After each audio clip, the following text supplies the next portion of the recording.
챗GPT를 많이들 사용하시는데 진짜로 가장 쓸모있는 기능이 뭘까? 7가지 정도를 뽑아봅니다. 챗GPT에 대해서 진짜 쓸모가 있느냐에 대한 여러가지 의견들이 있죠. 근데 이제 이게 쓸모가 없는지도 모르겠다는 의견을 내는 경우를 짚어보면 크게 3가지 정도가 나오는 것 같습니다. 첫 번째로는 답변을 못 믿겠다. 두 번째로는 뻔히 아는 이야기만 한다. 그리고 세 번째로는 답변이 한국말인데 이제 어색하기 때문에 쓸모가 없을 것 같다. 이런 이제 3가지 종류로 나눠서 볼 수가 있습니다. 이게 이제 돈 내고 매달 수십 불씩이나 내고 결국 이제 한국 돈으로 몇만 원씩 되는데 이걸 사용을 해야 되느냐? 좀 고민되는 경우들이 많죠. 그러다 보니까 한국에서 이제 챗GPT를 유료로 사용하고 있는 사용자의 비율이 우리 이제 한국 인구의 1%도 채 되지 않는 것 같습니다. 자, 그런데 제 아주 개인적인 관점에서 저는 이제 그 컨설팅을 하고 강의도 하니까 실제로 가장 쓸모있는 기능들이 뭘까? 내가 왜 이걸 쓰고 있고 여기서 어떤 게 쓸모가 있었나 정리를 한번 해보니까 우선 동향을 조사하고 컨텐츠를 생성하고 설명을 작성하는 이런 용도로는 매우 쓸모가 많고요. 검토나 조사할 항목을 도출한다거나 한계, 문제점 같은 것들을 찾아보고 간단한 데이터를 시각화하고 컨텐츠를 번역하는 것, 이런 용도로도 상당히 쓸모가 많다고 생각이 됐습니다. 자, 이 7가지를 한번 차근차근 살펴보겠습니다. 먼저 동향조사입니다. 검색 기능을 사용을 해서 특정 분야 또는 특정 시장의 전반적인 동향에 대해서 조사를 하고 그 결과를 요약해서 제공을 해줍니다. 특히 지금 이제 챗GPT의 GPT-4.5죠. 이제 이 모델이 이제 등장을 하면서 검색 기능이 이전에 비해서 월등히 좋아졌습니다. 덕분에 상당히 많은 것들을 빠르게 조사를 해옵니다.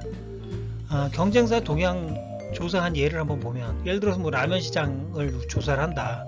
경쟁사를 찾아서 최근 동향을 파악하라, 이렇게 해서 나온 결과인데, 보시면 특정 경쟁자가 글로벌 확장에 집중하고 있고 그러기 위해서 뭘 하고 있는지, 뭘 출시하고, 이런 부분들을 인터넷상을 검색을 해서 조사를 한 자료들을 구해왔습니다.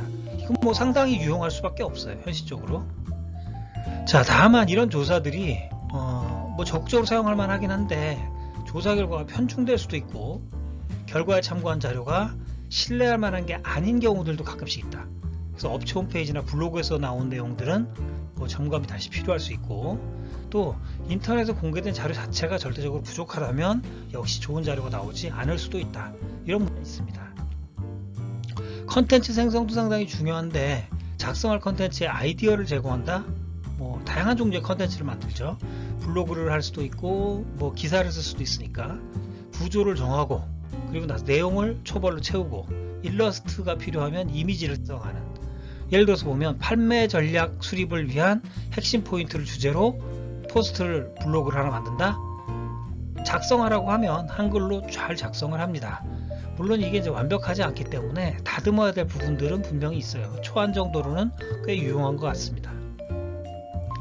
자, 여기에 이제 블로그 포스트에 밋밋하니까 이미지를 좀 집어넣겠다. 그러면 지금처럼 팝아트 스타일의 고민하는 남자의 모습을 넣을 수도, 그 다음에 좀 이제 부드럽게 워터컬러 수채화 형태로 또는 인포그래픽 느낌으로 만들어줄 수도 있죠. 이런 게 들어가면 좀 훨씬 보기가 좋으니까, 그죠? 시각적으로. 자, 이런 기능도 매우 유용합니다. 다만 이 컨텐츠 생성하는 데 있어서도 역시 주의사항은 목적에 안 맞거나 비현실적인 아이디어를 줄 수도 있다. 내용도 마찬가지고, 또 내용이 추상적이거나 너무 일반적일 수도 있다. 그래서 매력이 떨어질 수 있는 그런 가능성이 있으니까 점검을 해야겠죠. 동향조사, 이미지 생성, 데이터 시각화, 이런 기능들은 GPT-4 또는 GPT-4.5에서만 제공됩니다. 주로 이제 유료로 사용할 수 있는 기능들이라는 점 참고하셔야 되고요. 질문은 댓글에 남겨주세요. 제품 개념, 용어, 구조, 이런 이제 기본적인 사항들에 대해서 상식적으로 알려져 있는 내용을 설명을 하는 거, 이거 작성하는 것 자체도 상당히 번거로운 일이라서 이거를 원하는 분량으로 작성해 주는 건 매우 강력한 강조입니다. 자, 여기 이제 그걸 조금 응용을 하면 쇼핑몰에 게시하는 상품 설명을 작성하는 용도로도 쓸 수가 있죠. 보시는 사진처럼 선글라스가 하나 있다. 이걸 이제 쇼핑몰에 설명을 하려고 한다고 하면 설명문을 이런 식으로 투명한 하늘색 플라스틱 프레임에 오렌지 컬러 렌즈 선글라스의 주요 특징은 어떻고 누구한테 추천합니다. 설명을 쭉 장석에 해줬죠. 뭐 상당히 유용한 보안이 될 수 있을 것 같아요. 주의사항은 설명하는 대상이 좀 특수한 특성을 가지고 있는 경우에는 그걸 구체적으로 얘기해주지 않으면 자동으로 작성하지 못할 수도 있고요. 설명이 자연스러워지려고 하다 보니까 좀 더 오버해서 잘못된 설명이 들어가는 경우도 있다. 주의해야겠죠. 자, 막히는 경우들이 있습니다. 그래서 검토나 조사할 항목을 도출한다. 뭘 해야 되냐? 뭘 조사를 해야 되냐? 모르겠다. 그래서 중요하고 복잡한 문제 같은 경우에는 뭘 어떤 시각에서 살펴봐야 되는지, 어떤 자료를 조사해야 할지를 제안해 달라고 상당히 유용하죠. 여기는 이제 마케팅 계획을 수립하기 위해서 조사할 구체적인 항목을 뽑아 달라고 했어요. 이제 중요한 것들 5가지를 얘기를 합니다. 소비자 트렌드, 온라인 및 소셜미디어 활동, 프로모션이나 할인 전략 같은 부분을 조사를 해봐라 제안을 해주고 있죠. 여기서 또 이제 중요한 사항은 중요한 건데 빠진 항목이 있을 수 있다 이거죠. 그래서 이 리스트가 다가 아닐 수 있기 때문에 그걸 유념하고 조사의 방향을 구체적으로 명시해 주는 게 필요할 수도 있습니다. 한계와 문제점을 점검하는 것도 상당히 중요해요. 다양한 시각에서 어떤 주장이나 의견, 계획 같은 것들이 있다고 했을 때 문제점이나 한계점을 파악해 줍니다. 균형적인 시각으로는 상당히 도움이 돼요. 정규 학교 교육에서 적극적인 AI 활용이 필요하다. 이런 식의 주장이 있다고 치자고요. 만약 그렇다고 하면 현실적 한계는 뭐고 문제점은 뭐냐? 그랬더니 기술 격차, 교사 역량 부족, 그 다음에 의존성 증가 같은 구체적인 문제점들도 제안을 해준다. 이게 이제 문제는 너무 이제 한계나 문제점에 대해서 구체적으로 알다 보니까 거기에만 너무 집중하게 되면 안 될 것 같다. 그런 부분은 좀 유념을 해야 될 수가 있습니다. 간단한 데이터 시각화도 상당히 도움이 됩니다.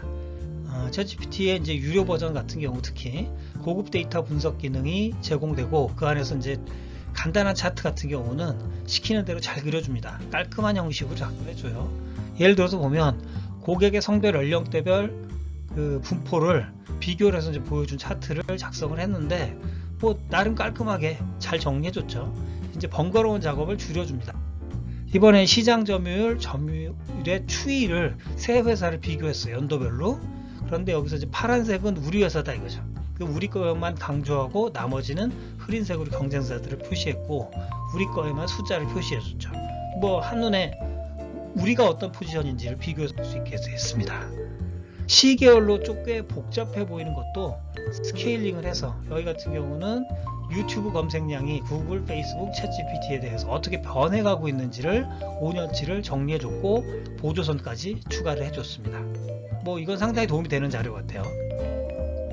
주의사항은 너무 복잡한 차트는 오히려 이제 프롬프트를 복잡해지니까 비효율적일 수가 있죠. 그래서 잘못 만들어질 수가 있고 요구사항이 제대로 반영이 안 되거나 차트가 잘못되는 경우도 가끔씩은 있을 수 있다. 유념해야 되고 컨텐츠 번역 기능도 상당히 유용합니다. 이제 우리가 수집한 자료들이 많은데 그 자료들이 외국어로 돼 있다. 영어나 뭐 기타 외국어로 돼 있으면 이거를 조사 단계에서부터 아예 영어로 그냥 하고 한국어로 번역을 해서 주요 내용을 보고 그게 맞는지 필요한 게 맞는지 확인하고 또는 요약한 내용을 바로 써먹을 수도 있는 장점이 있습니다. 예를 들어서 미국 시장에 최근 유망 종목으로 어떤 거 이제 많이들 얘기하고 있느냐 3개만 뽑아봐라. 그리고 바로 한글로 오면 상당히 유용하겠죠. 여기 마이크론 테크놀로지, 메타 이런 것들이 나왔어요. 여기도 이제 요약이 완벽하지 않거나 번역이 어색해서 수정이 필요할 수 있습니다. 실제로 쓸모있는 기능들 동향조사, 컨텐츠 생성, 설명 작성 이런 것들 매우 쓸모가 있고 검토, 한계, 그 다음에 시각화, 컨텐츠 번역도 유용합니다. 여러가지 기능들이 있기 때문에 각자 필요에 따라서 사용 방식을 개발할 필요가 있습니다.